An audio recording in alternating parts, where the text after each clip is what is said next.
Learning the secret of flight from a bird was a good deal like learning the secret of magic from a magician. After you once know the trick and know what to look for, you see things that you did not notice when you did not know exactly what to look for. If my father had not been the kind who encouraged his children to pursue intellectual interests without any thought of profit, our early curiosity about flying would have been nipped too early to bear fruit.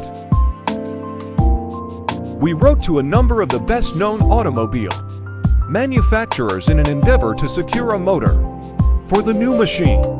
Not receiving favorable answers from any of these, we proceeded to design a motor of our own.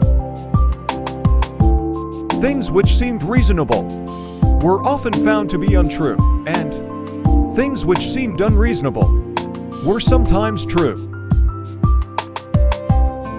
We had taken up aeronautics merely as a sport.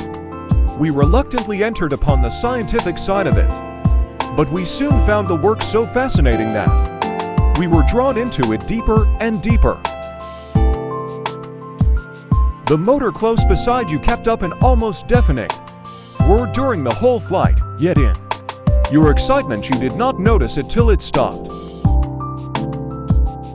Wilbur came to my assistance and held down my coat while I tried to drive the nails, but the wind was so strong I could not guide the hammer and succeeded in striking my fingers as often as the nails. When the machine was flown as a kite, the wing with the greater angle always had the greater lift because the kite cords or cables prevented one wing from attaining a higher speed through the air than the other. The rate of vertical descent in a gliding flight would be slower than that of a parachute at the larger angles of incidence, and faster with small angles of incidence.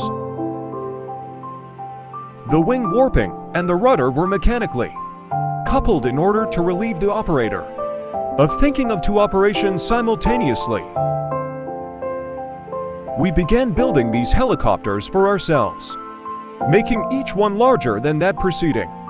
But, to our astonishment, we found that the larger the bat, the less it flew. We did not know that a machine having only twice the linear dimensions of another would require 8 times the power. We finally became discouraged and returned to kite flying, a sport to which we had devoted so much attention that we were regarded as experts. But as we became older, we had to give up this fascinating sport as unbecoming to boys of our ages.